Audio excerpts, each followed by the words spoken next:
Hadis selanjutnya 218 dari Abu Bakrah Nufai bin Al-Harith radhiyallahu anhu dari Nabi sallallahu alaihi wasallam, beliau bersabda, "Inna az-zamana qad istadara ka hay'atihi yawma khalaqa as-samawati wal ard.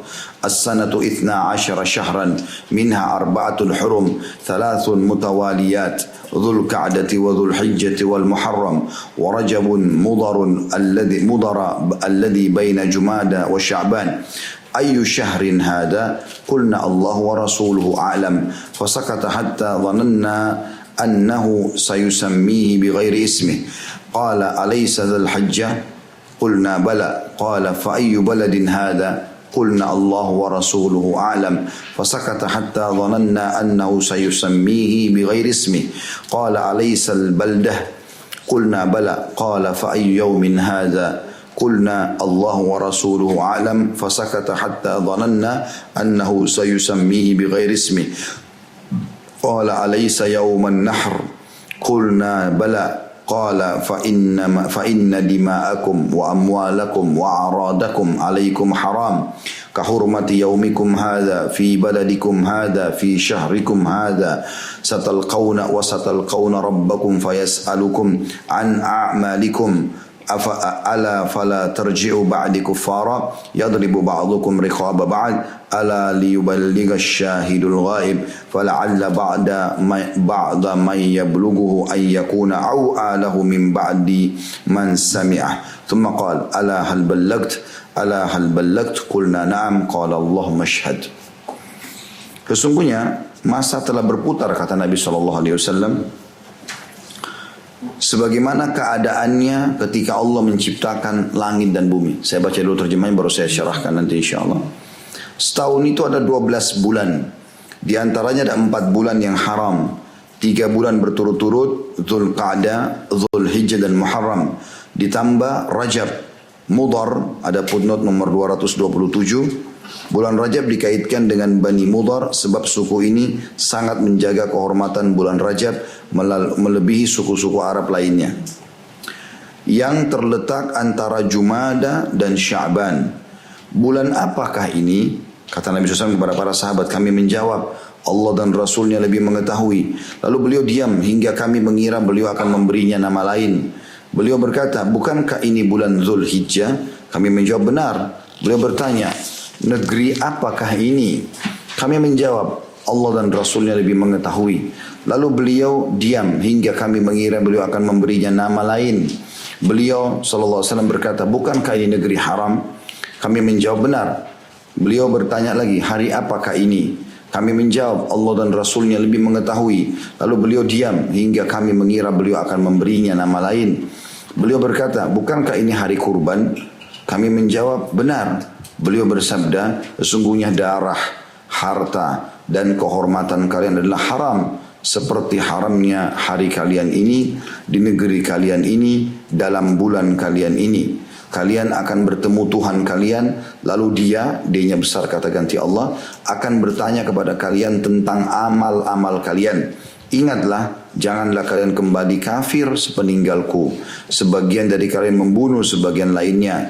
Ketahuilah, hendaknya yang hadir menyampaikan kepada yang tidak hadir. Barangkali sebagian orang yang diberitahu lebih memahaminya daripada sebagian orang yang langsung mendengarnya. Kemudian Nabi SAW bertanya, apakah aku telah menyampaikan? Apakah aku telah menyampaikan? 2 kali. Kami pun menjawab, iya. Beliau berkata, ya Allah, saksikanlah. Hadis ini riwayat Bukhari, Muslim. Kita bedah hadis ini seperti biasa. Yang pertama yang diambil pelajaran dari hadis ini, inna zamana qad istadara ka hay'atihi yawma khalaqas samawati wal ard. Sampai situ dulu. Sesungguhnya masa telah berputar sebagaimana keadaannya ketika Allah menciptakan langit dan bumi. Ini ada sebabnya ya. Kenapa Nabi SAW mengucapkan itu? Jadi ada tradisi orang-orang Arab dulu, terutama di Mekah, mereka bentuk satu kelompok namanya Ahlun Nasi. Siapa itu Ahlun Nasi? Mereka ini orang-orang yang sangat menghormati Ka'bah sebenarnya. Tetapi orang Arab sebelum datang Nabi SAW, sebelum diutus jadi Nabi, itu hidupnya dari peperangan. Mereka saling menyerang satu sama yang lain. Nah, ada 4 bulan di syariat Nabi Ibrahim alaihissalam tidak boleh berperang. Itu yang Nabi sebutkan, Zulqa'dah, Zulhijjah, Muharram, dan juga Rajab. 4 bulan ini nggak boleh perang. Hukum awal begitu.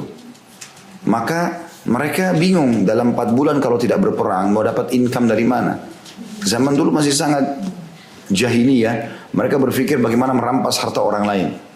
Maka supaya bisa jadi halal itu, mereka membolak-balikkan bulan. Tapi yang boleh mengambil keputusan hanya ahlun nasi tadi. Orang-orang ini gitu. Ya. Makanya Allah mengatakan, innaman nasi'u ziyadatun fil kufur. Sesungguhnya nasi itu adalah tambahan di atas kekufuran mereka. Karena misal mereka mau perang nih, pas tiba Zulqa'dah, mereka ubah namanya, udah nggak usah Zulqa'dah untuk bulan ini, ya biarkan aja jadi bulan Sya'ban. Jadi terbolak-balik, gitu kan? Dan itu teracak terus. Jadi kapan mereka mau perang, mereka langsung ganti namanya saja. Jadi mereka buat majelis musyawarah langsung diputuskan, ini kita namakan bulan ini saja. Jadi bulan itu yang tadinya sudah harus berjalan 12 bulan dalam setahun, tertukar-tukar. Jadi 1 tahun itu bisa sampai ya 15 bulan, ya 17 bulan gitu. Karena misalnya sudah sampai bulan Zulhijjah, sudah bulan 12 nih. Mereka bisa mundulin ke bulan Jumadil Ula. Bisa jadi bulan ke-5 atau bulan ke-6. Jadi 1 tahun itu bisa jadi lebih daripada 12 bulan. Nah itu terus berjalan itu. Sampai Nabi Muhammad SAW diutus. Bahkan di awal-awal Nabi SAW diutus di Mekah masih berjalan itu. Nanti Nabi SAW ubah itu pada saat di tahun terakhir hidup beliau. Ya. Ini kurang lebih tahun 10 Hijriah ya. Haji pertama dan terakhir Nabi SAW di Haji Wada. Haji perpisahan. Nah Nabi SAW naik di atas mimbar pada saat itu di daerah Mina. Di hari raya Idul Adha. Beliau lalu mengatakan hari ini semuanya sudah kembali seperti awal. Semua perubahan-perubahan mereka itu sudah Allah hapus. Sekarang mulai kembali lagi. Muharram sudah benar pada bulan 1, Safar bulan 2, Rabiul Awal bulan 3, Rabiul Tsani bulan 4, Jumadil Ula bulan 5, gitu kan? Kemudian Jumadil Tsani bulan 6, Rajab bulan 7, Sya'ban bulan 8, Ramadan bulan 9, Syawal bulan 10, Zulqa'dah bulan 11, Zulhijjah bulan 12.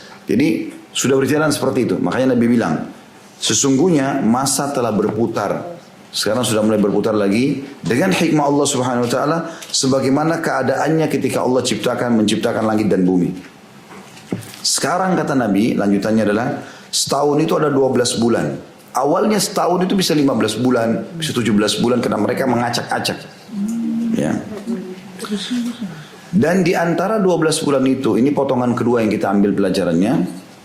Di antaranya ada 4 bulan yang hurum atau haram. Ya, makna haram ini dimuliakan. Ini sudah pernah kita jelaskan itu ya. Dalam surah At-Taubah ayat 36 Allah menjelaskan itu. A'udzu billahi minasyaitonir rajim. Inna 'iddatash syuhuri indallahi 12 syahran fi kitabillah yauma khalaqas samawati wal arda minha arba'atun hurum. Al-ayah yang artinya sesungguhnya di sisi Allah Subhanahu wa taala ada 12 bulan dalam setahun. Ya, dari semenjak diciptakan langit dan bumi. Dan diantaranya ada 4 bulan yang dimuliakan. Nah 4 bulan dimuliakan ini, siapapun yang buat amal soleh di dalamnya dilipat gandakan pahalanya. Siapa yang buat dosa dilipat gandakan hukumannya. Ya. Jadi harus hati-hati dengan 4 bulan ini. Tentu bulan-bulan lain juga kita nggak boleh buat dosa. Tapi di 4 bulan ini itu bisa dilipat gandakan. Baik kebaikan ataupun keburukan ya. Dan Nabi sebutkan dari 12 bulan itu ada di antaranya 4 bulan yang haram. Haram artinya dimuliakan. Ya. Lalu Nabi sebutkan apa saja 4 bulan itu 3 berturut-turut. Zulqa'dah bulan ke-11 dari bulan Hijriah. Zulhijjah bulan ke-12. Muharram bulan 1. 11, 12, 1 berurutan. Gitu kan? 11, 12, 1 kan gitu. Kemudian kata Nabi SAW. Dan ditambah bulan Rajab. Mudar ini suku Mudar tadi sudah kita bacakan. Ada suku Arab namanya suku Mudar, mereka yang paling memuliakan bulan Rajab ini. Jadi kalau sudah haram, ya sudah tiba Rajab mereka tidak mau berperang. Walaupun suku Arab lain ajak mereka berperang, mereka nggak mau. Gitu lah. Yang terletak antara Jumada dan Sya'ban. Jumadil Ula, Jumadil Tsaniyah. Ya ini bulan ke-4 dan ke-5. Tadi bulan ke-5 dan bulan ke-6. Ya. Jumadil Ula atau Jumadil Tsaniyah, tapi yang dimaksud adalah bulan ke-6.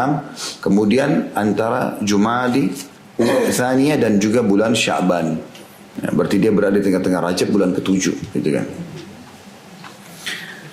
Nah di sini teman-teman sekalian, dari hadits ini, dari potongan yang kedua ini kita ambil pelajaran pentingnya setiap muslim menghafal 12 bulan Hijriah itu. Di bulan Bapak harus tahu itu. Tidak boleh tidak. Hafal nama-namanya, gitu kan. Karena dia sangat berhubungan dengan hukum-hukum syariat kita. Kalau perlu pertanggalan, dipakai pertanggalan ini. Karena selama ini kita pakai pertanggalan Masehi, gitu kan. Ya paling tidak kalau kayak di negara kita belum diterapkan itu, kita kalau beli tanggal yang 2. Ada Masehi yang kita pakai untuk kegiatan kita sehari-hari di Indonesia, dan juga ada Hijriahnya. Karena kita akan butuhkan itu untuk mengetahui, ya seperti misalnya kapan itu puasa Tasua dan Ashura, 9 dan 10 Muharram. Kapan itu puasa Ayyamul Bid, 3 hari setiap bulan, 13, 14, 15. Kapan, tentu boleh tanggal-tanggal lain kalau punya udur ya. Kemudian kapan juga puasa 9 hari pertama bulan Zulhijjah. Ya, kapan Idul Fitri, Idul Adha, gitu kan. Sayang kita cuma sibuk dengan Idul Fitri 1 Syawal. Udah, Syawal pun kalau kita tanya bulan keberapa Bapak Ibu tidak tahu, gitu kan. Nah, sebenarnya kan harus diketahui. Maka selalu ada kalender di meja kerja ataupun di dapur, di rumah lah. Intinya ada kalender Hijriah itu supaya tahu. Apalagi sekarang Masya Allah sudah banyak inovasi-inovasi ya. Jadi kayak hari Senin itu lingkarannya dikasih beda warnanya, Ayyamul Bid dibedain warnanya supaya kita tahu, dan di bawah ditulis keutamaannya puasa ini, puasa ini. Maka itu sangat bagus ya. Karena selain bulan Ramadan yang perlu kita kejar amal soleh, juga ternyata ada 4 bulan ini yang akan dilipat gandakan pahala, gitu kan. Jadi bulan Zulhijjah, bulan Zulqa'dah, Zulhijjah, dan juga bulan Muharram serta bulan Rajab. Kemudian dikatakan bulan yang berada antara Jumadil dan Sya'ban tadi sudah kita sebutkan. Lalu potongan ketiga dari hadis Nabi SAW bertanya, bulan apakah ini? Kami menjawab, Allah dan Rasulnya lebih mengetahui. Pertanyaan di sini Bapak Ibu sekalian, apakah Nabi tidak tahu waktu itu bulan apa? Tahu. Kenapa Nabi tanya? Ada sebuah retorika di dalam bahasa Arab itu, atau dalam penyampaian, namanya jadbul intibah, menarik perhatian audiens. Biasanya para pemateri ini melemparkan pertanyaan untuk melihat ini orang-orang mau nggak dengan materi ini. Dilempar pertanyaan, nanti mereka respon. Nah di sini Nabi SAW tanya, Nabi tahu lagi musim haji, Nabi tahu untuk bulan Zulhijjah, tapi Nabi tanya, nggak boleh salah faham di sini. Jangan kita anggap, kalau kita baca hadis ini sendiri, masa Nabi nggak tahu bulan apa tuh? Karena Nabi tanya ini berurut-urut ya. Ditanya yang pertama, bulan apakah ini? Para sahabat mengatakan Allah dan Rasulullah mengetahui. Lalu Nabi diam. Ya, kemudian dikatakan lagi, ya. Setelah itu Nabi tanya, negeri apa ini? Masa Nabi nggak tahu lagi di Mekah? Kan tidak mungkin. Tapi Nabi tanya. Dan sahabat menjawab Allah dan Rasul lebih tahu. Lalu Nabi tanya lagi, ya setelah itu hari apa ini? Padahal Nabi tahu hari apa itu, gitu kan? Jadi di sini pertanyaan Nabi SAW 3 poin ini bukan karena Nabi nggak tahu, tapi Nabi ingin menarik perhatian audiens. Ada sesuatu penting yang saya ingin sampaikan nih. Nah, para sahabat saking jelinya memahami itu dan mereka menjaga adab dengan Nabi SAW, mereka tidak mau ya menjawab. Mereka mengatakan Allah dan Rasulnya lebih tahu. Sahabat juga di sini bukan berarti tidak faham. Sahabat faham, tapi mereka tahu Nabi nggak mungkin nanya kecuali sesuatu penting nih. Maka mereka bilang, kembalikan Allah dan Rasulnya lebih tahu. Jadi banyak sekali pertanyaan yang Nabi lemparkan dalam banyak hadis-hadis beliau yang lainnya. Itu sebenarnya sahabat tahu jawabannya, tapi mereka berpikir, kok Nabi nanya hal yang seperti ini padahal sudah jelas. Tidak ada sesuatu nih. Maka sebagai adab dan tata krama mereka mengatakan Allah dan Rasulnya lebih tahu. Sebagian ulama menarik ini, mengatakan misal, kalau dalam satu majelis ada orang yang kita tahu lebih pintar dari kita, sebagai bentuk penghormatan kepada dia, kita jangan tergesa-gesa menjawab, gitu kan? Memberikan kesempatan pada dia, gitu kan? Apalagi kalau sekarang orang terbalik, banyak yang menganggap diri lebih pintar daripada gurunya, gitu kan? Bahkan membantah ini membantah itu, padahal sebenarnya gurunya mungkin lebih paham. Nah seperti itulah, baru belajar sedikit sudah merasa luar biasa, tapi itu sudah umum ya. Orang kalau baru belajar 2-3 jurus bela diri pasti cari macam-macam di jalan, ya, menunjukkan kehebatannya. Kalau orang tuh sudah tahu, ya dia tenang. Jadi kalau kita hadapin ada orang justru dicaci maki, ya, dia diam, ini justru orang yang berilmu. Dia nggak mungkin yang buat bisa dia redam, kecuali ilmunya, dia sudah faham. Oh ternyata ada pahala yang saya akan dapatkan, ini pembersihan dosa saya. Ya, kita tinggal senyum saja. Nah orang seperti itu, kalau darurat baru dia ditanya, misalnya baru dia jawab. Kayak orang tadi bela diri, udah diserang, baru dia bela dirinya, kan gitu. Kalau nggak perlu, nggak usah. Kontrol emosi adalah bagian daripada syariat Islam, gitu kan. Seperti itu. Jadi kita kembali ke tadi. Jadi di sini bukan Nabi SAW tidak tahu ini ada di bulan di negeri mana, ya atau bulan apa, negeri apa ataupun hari apa. Tapi Nabi SAW sangat tahu. Cuma Nabi ingin narik perhatian audiens para sahabat, dan para sahabat juga mengerti sekali. Kalau ini hal yang mendasar, bisa kita jawab, oh ini bulan Zulhijjah, oh ini negara haram. Tapi karena mereka tahu, tidak mungkin Nabi bertanya seperti ini kecuali ada hal penting yang beliau ingin sampaikan. Sebagai bentuk adabnya mereka mengatakan Allah dan Rasulnya lebih tahu. Itu makna daripada potongan ini. Ya. Lalu di sini para sahabat sempat mengatakan, lalu beliau diam hingga kami mengira beliau akan memberikan nama lain. Makna kalimat ini, kalaupun Nabi sampai ubah namanya, kami akan beriman. Maknanya seperti itu. Jadi kami mengira Nabi akan mengganti dengan nama lain. Artinya walaupun Nabi ganti, kami pasti akan ikut. Seperti itulah. Karena bentuk kepatuhan para sahabat ridwanullahi alaihim. Memang ini sahabat luar biasa gitu. Ya. Saya pernah berbicara dengan beberapa teman-teman. Mungkin saya pernah sampaikan juga di sini. Ada teman saya mengatakan, enak kalau kita hidup di zaman Nabi ya. Kita akan jadi sahabat. Apalagi Nabi tunjuk-tunjuk kamu di surga kan enak. Kan Nabi begitu. Begitu sahabat masuk masjid, si fulan di surga. Memang wahyu. Abu Bakar di surga, Umar di surga, Utsman di surga, Talha di surga, Ali di surga, Talha di surga, Subair di surga. Suruh disebutkan surga semua nih, gitu kan? Maka sempat ada di antara kami juga yang menjawab begitu. Lagi di mobil menuju ke Masjid Nabawi pada saat itu waktu masih mahasiswa. Iya, kalau kita pada saat itu menjadi sahabat, kalau kita jadi Abu Jahal, kira-kira Bapak Ibu sekalian, mau nggak beriman kepada orang buta huruf, nggak bisa baca, nggak bisa nulis? Di Mekah belum ada medsos kayak sekarang. Pada saat itu, rumah masih dari tanah liat, ngaku saya Nabi, kalau tidak ikut masuk neraka. Nah, jadi Abu Bakar atau Abu Jahal? Orang sekarang aja malesnya luar biasa kerjaan agama. Orang sudah Quran lengkap, terjemahan sudah ada, banyak dai, banyak majelis ilmu. Masih benar nggak sih? Kayaknya ragu dengan agama ini. Apalagi mau hidup fase Mekah dulu terus jadi sahabat. Ini aneh gitu. Nah, maka kita bersyukur alhamdulillah Allah hidupkan kita di zaman sekarang karena Allah lebih tahu. Makanya sebagian sahabat mengatakan, Abdullah bin Mas'ud berkata, Allah melihat hati hamba-hamba dan Allah menemukan hati Muhammad yang paling bersih. Dipilih dan dia menjadi sallallahu alaihi wasallam penutup para nabi dan rasul. Lalu Allah melihat hati-hati para sahabatnya, hati yang paling bersih setelah Nabi Muhammad SAW. Maka dipilihlah dia menjadi sahabat dan para penolongnya. Jadi tidak bisa kita sembarangan hidup zaman itu luar biasa. Ya. Tentu di sini teman-teman sekalian berarti kedudukan mereka sangat tinggi sampai mereka menjaga adab dengan Nabi alaihissalatu wassalam. Ini potongan ketiga ya. Masuk dalam potongan ketiga juga di sini Nabi SAW tanya, kemudian Nabi diam sejenak. Bisa juga maknanya Nabi diam sejenak di sini yang cukup lama adalah menunggu wahyu.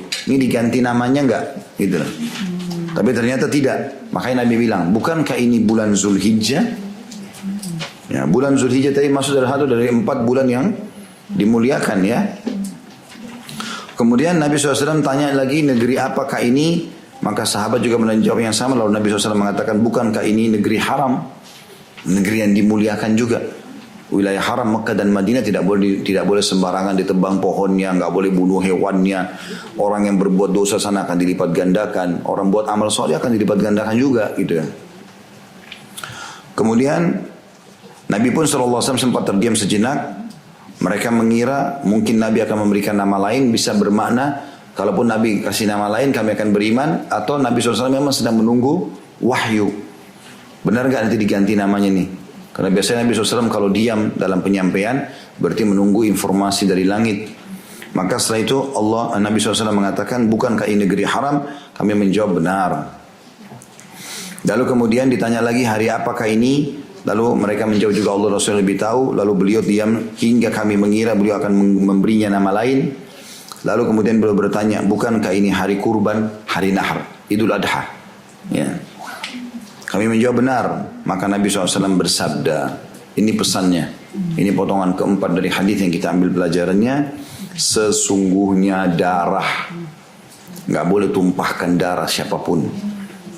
Tunjukin kehebatannya, ototnya tonjok sana, tonjok sini, berdarahin orang, haram dalam Islam. Tidak boleh. Darah itu hanya boleh dengan hak Islam. Kita diserang, mungkin. Kita diserang tiba-tiba, mungkin. Gitu kan? Atau misalnya, ya kayak perampok, atau kita di kancah peperangan, lagi jihad. Boleh kita membunuh musuh. Itu pun membunuh dengan cara yang baik. Sudah pernah kita jelaskan hadis yang pernah lewat dalam bab-bab kita yang sebelumnya. Kata Nabi SAW, Allah memerintahkan kalian berbuat baik dalam setiap keadaan. Kalau kalian harus membunuh dengan cara yang baik. Ya, membunuh pun harus dengan cara. Sudah tusuk, mati, selesai. Gak ada mutilasi. Cungkil mata orang, potong kupingnya, segala macam. Gak boleh membakar, gak boleh segala macam. Islam tidak pernah ajarkan itu. Maka ini ada tata caranya. Kalau dengan hak itu boleh. Tapi selain daripada itu tidak boleh sama sekali. Tidak boleh sama sekali kita menumpahkan darah. Ini ibu-ibu juga harus hati-hati. Karena terlalu emosional main pukul anaknya sembarangan. Hanya anaknya sampai berdarah. Ada orang begitu. Apa haknya kira-kira? Merasa apa? Sekarang saya tanya ibu-ibu yang suka begini. Ibu punya andil apa di anak itu? Cuma perutnya jadi kantong saja. Kita nggak pernah tancapin bulu kepalanya, rambut kepalanya. Kita nggak pernah bentuk matanya. Kita nggak pernah atur giginya. Itu punyanya Allah. Nggak ada hubungannya sama kita. Allah justru muliakan kita dengan punya anak itu. Jadi kita status ibu. Dan si laki-laki jadi status ayah. Lalu anak itu wajib bakti dengan dia. Sebagaimana juga orang tua berbuat baik pada mereka pada saat kecil. Ya. Rabbi ghfirli wa li warhamhuma kama rabbayani shaghira. Ya Allah ampunilah dan rahmatilah kedua orang tuaku sebagaimana mereka mendidik dan membinaku, merawatku pada saat aku masih kecil. Ya, jadi ada unsur timbal balik. Orang tua berbuat baik, anak juga disuruh berbakti. Walaupun bakti anak-anak tidak gugur dari orang tua yang durhaka, karena dia berdosa sama Allah. Tapi di sini ada unsur itu yang mengatur semua Allah Subhanahu Wa Taala. Jangan sembarangan main pukul-pukul anak ini. Kebiasaan memukul anak ini berbahaya sekali. Saya sangat larang di rumah saya itu tidak boleh pukul anak. Masih bisa dengan lisan, nasihati, doakan. Ya. Kita bisa marah iya, tapi pada batas-batas tertentu. Pukul darurat, pukul pun tidak boleh berbekas. Ini pahanya sampai dicubit merah-merah, sampai digebukin, dipukul kepalanya. Akhirnya anak itu tumbuh besar jadi preman nanti. Karena dia terbiasa begitu, dia tahu kasar-kasar. Ya, semua ini tidak boleh sama sekali. Ini ada bahasan sendiri dalam masalah begini dalam menjadi anak. Pernah saya bedah sampai sekarang di Masjid At-Taufik di Cempaka Putih membahas masalah itu. Ya. Jadi darah tidak boleh sama sekali, termasuk juga darah bawahan. Kalau orang merasa atasan, main sembarangan tonjok-tonjok orang, nggak boleh sama sekali. Atau pasangan hidup, ya, mungkin ada suami main pukul istrinya sampai berdarah-darah. Ya. Jadi ada batasan pukulan dibolehkan. Bolehnya orang tua pukul anak, kata Nabi SAW, suruh anak kalian sholat di umur 7 tahun dan pukullah mereka di umur 10 tahun. Gitu kan. Masalah pukul di sini adalah pukulan yang tidak berbekas. Gitu. Kemudian juga suami boleh memukul istri yang nusyul, membangkang. Dalam surah An-Nisa dinasihati dulu, tidak mau dengar, dihajar, diboikot, diranjang, tidak mau dengar, maka Allah mengatakan fadribuhun. Tapi pukulan ini juga pukulan-pukulan yang punya batasan-batasan dalam syar'i. Kemudian yang kedua harta yang haram. Jadi tidak boleh manipulasi data, tidak boleh membuat segala macam kebohongan-kebohongan demi untuk mendapatkan harta orang lain. Dan kehormatan kalian, nama baik. Jangan kita cemburu. Orang ini kenapa cantik, kenapa gagah, kenapa kaya, kenapa pinter. Tidak boleh kita cemburu dengan begitu. Kita syukuri nikmat Allah kepada kita. Allah janji kalau bersyukur Allah akan tambah. Kita nikmati jalan sudah. Kita tidak boleh menghina diri sendiri. Menghina diri sendiri pun, kok saya jelek ya, kok saya hitam ya, kok saya begini. Menghina ciptaan Allah. Ibu dan bapak punya andil apa di tubuh kita ini? Tidak ada sama sekali. Punyanya Allah SWT. Allah pinjamkan saja kepada kita. Kita bahkan tidak bisa buat apa-apa dengan tubuh ini. Kita cuma bisa merawatnya saja. Gitu. Kata Nabi SAW, saya ulangi, sungguhnya darah, harta dan kehormatan kalian adalah haram. Seperti haramnya hari kalian ini.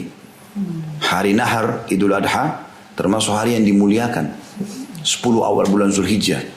Itu 10 awal bulan Zulhijjah, hari-hari terbaik sepanjang tahun. Dari pertama diciptakan langit dan bumi. Ya, Nabi SAW menyebutkan masalah itu, bahwasanya 10 hari pertama bulan Zulhijjah adalah amal-amal hari-hari terbaik yang dimana semua amal soleh dikerjakan paling Allah cintai. Puncaknya hari Idul Adha. Saya sudah pernah jelaskan itu ya, tentang keutamaan 10 awal bulan Zulhijjah. Maka di puncaknya di Idul Adha itu, kita yang paling ibadah tertinggi adalah haji, kemudian berkurban, ya, kemudian puasa 1 hari sebelumnya hari Arafah, ya, kemudian bertakbir, bertahlil dan seterusnya selama 4 hari hari Nahar Idul Adha dan 3 hari-hari tasyrik setelahnya. Ini semua adalah hari-hari yang sangat mulia. Allah muliakan hari ini. Jadi tidak boleh dicoreng. Bahkan salah satu yang diharamkan berpuasa adalah di Idul Adha dan Idul Fitri. Dan dia suruh kita bergembira, menikmati makanan dan seterusnya. Di negeri kalian ini, maksudnya wilayah haram Mekah, tidak boleh sama sekali ada pelanggaran-pelanggaran agama. Kalau ada maka akan lebih berat hukumannya. Tentu orang yang pernah lakukan semoga Allah maafkan. Yang jelas kalau kita belajar ilmu yang kita tahu dari sekarang sudah faham ke depan. Sebelumnya adalah masa lalu seseorang, tidak ada hubungannya sama sekali. Dia belum faham, dia istighfar taubat kepada Allah, atau dia masih lalai. Tujuan kita belajar seperti hadis ini hari ini, ya hari ini ke depan, perbaiki diri. Itu yang benar. Bagaimana seseorang mengambil ilmu lalu dia terapkan mulai hari ini ke depan, ya, tanpa harus peduli dengan lisan orang. Kamu berubah ya, kamu begini ya, kamu so alim, biarin aja dia ngomong. Kemudian dalam bulan kalian ini, maksudnya bulan Zulhijjah, lalu dari 4 bulan yang dimuliakan tadi. Kemudian kita masuk ke potongan yang ke-6 dari hadis, atau 5 maaf, yang kelima. Kalian akan bertemu Tuhan kalian, dan Dia akan bertanya kepada kalian tentang amal-amal kalian. Ya, makna kalian akan bertemu dengan Tuhan kalian, betul-betul kalian akan melihat Tuhan kalian, bertemu dengan Allah Subhanahu wa taala. Nah, ini sudah pernah kita jelaskan. Pertama kali kita bertemu dengan Allah nanti di mahsyar, sebagaimana sabda Nabi SAW, kalian akan bertemu pertama kali dengan Tuhan kalian di mahsyar dalam bentuk cahaya yang terang seperti bulan purnama. Sampai para sahabat mengatakan, ya Rasulullah, apakah kami akan melihat Tuhan kami pada hari kiamat? Kata Nabi SAW, apakah kalian terhalangi untuk melihat matahari tanpa awan, gitu kan? Bulan juga tanpa awan? Kata para sahabat, tentu tidak ya Rasulullah. Kita kalau tidak ada awan bisa lihat matahari dengan terang. Malam juga tidak ada awan yang tutup bulan, kita bisa lihat bulan dengan terang. Kata Nabi SAW, seperti itu kalian akan melihatnya nanti, gitu kan? Itu penglihatan secara umum, ya. Belum nampak zatnya Allah yang mulia, tapi masih ada hijab penutup. Pertama kali nanti akan melihat Allah SWT itu adalah ahli surga dalam zat yang sempurna. Sebagaimana hadis pernah kita sampaikan, kalau ahli surga sudah masuk semua ke dalam surga, tidak lagi ahli surga di neraka.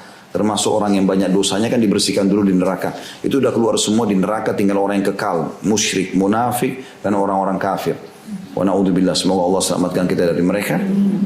Kemudian kita akan, semua sudah masuk surga, Allah akan bertanya, apakah kalian sudah puas wahai ahli surga? Mereka bilang, kami mau apa lagi ya Allah? Setelah Engkau selamatkan kami dari neraka dan Engkau masukkan kami ke dalam surga. Ibnu Qayyim rahimahullah menjelaskan, di istana ahli surga nanti di bagian belakang itu ada pintu bagian belakang. Kalau dia buka dia bisa lihat neraka setiap saat. Supaya dia terus bersyukur, alhamdulillah saya enggak masuk situ. Gitu loh. Sehingga mereka bilang, ya Allah nikmat apa lagi, kami selamat dari neraka dan kami masuk surga. Gitu kan?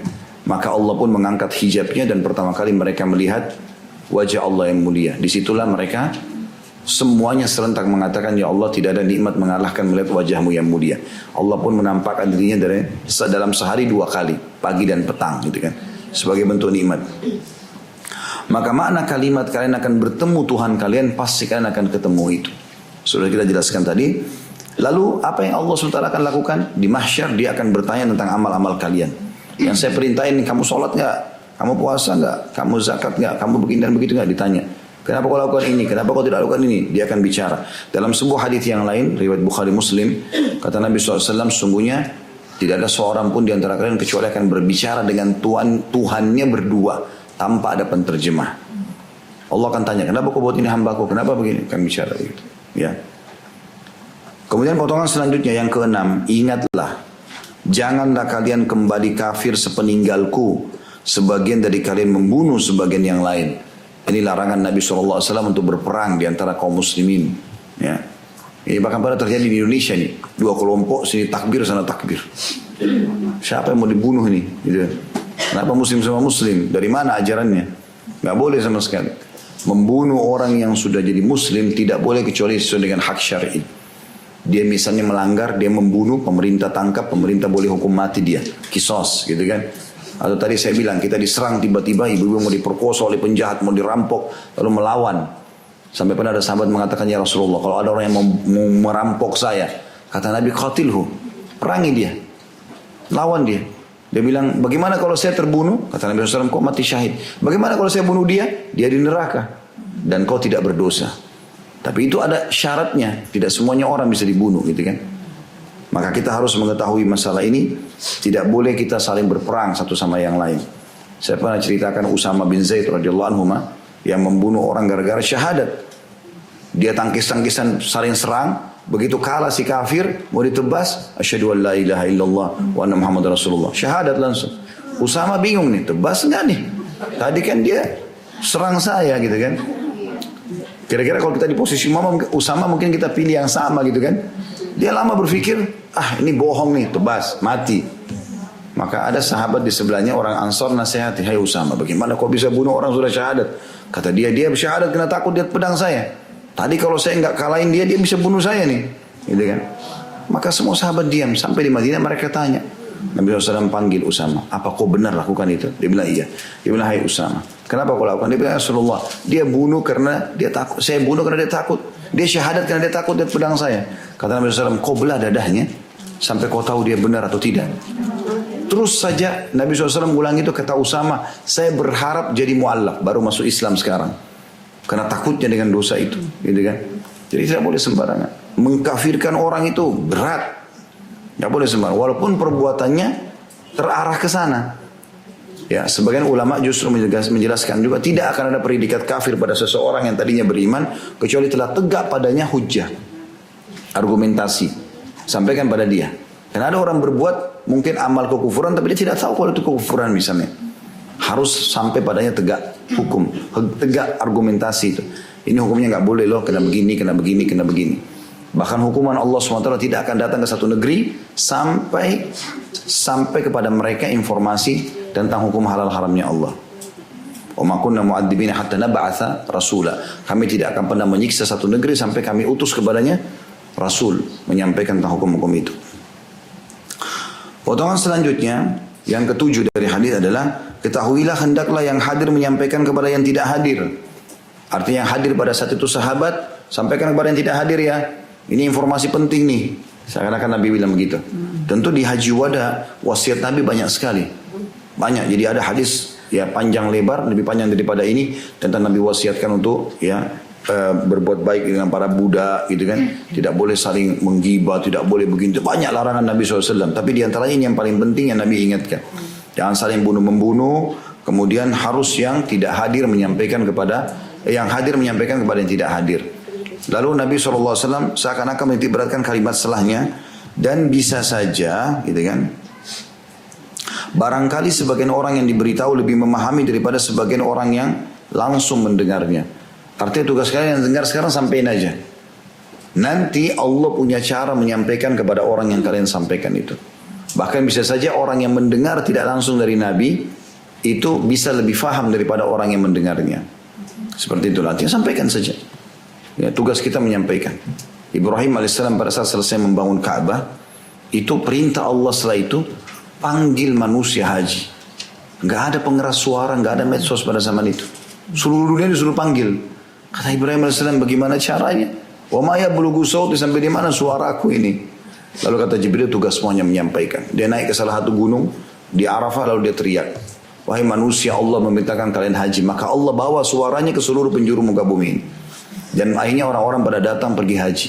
Ini kan pada saat itu. Kuasa Allah subhanahu wa ta'ala. Kita kalau sudah kerjakan karena Allah, selebihnya sudah tawakal Allah.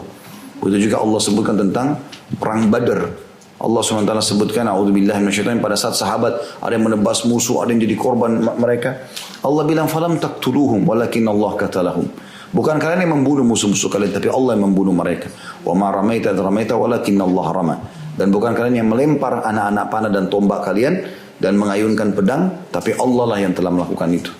Biar musuh kita di depan ini ahli bela diri, kalau Allah mau dia mati di tangan kita. kuasa Allah SWT. Asal kita di jalan Allah, kita benar, itu yang penting.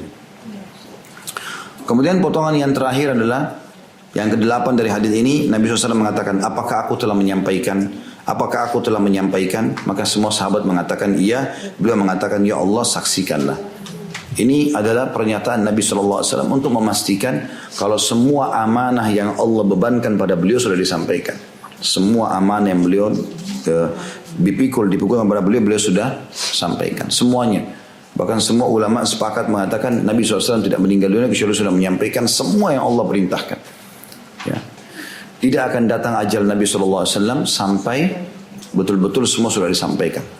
Makanya pada saat di Haji Wada ini pun turun surah Al-Maidah ayat 3. A'udzubillahi minasyaitonir rajim. Al-yawma akmaltu lakum dinakum. Hari ini aku sempurnakan agama kalian. Dia sudah yang Nabi kalian ini ya telah bicara sampaikannya sudah sempurna.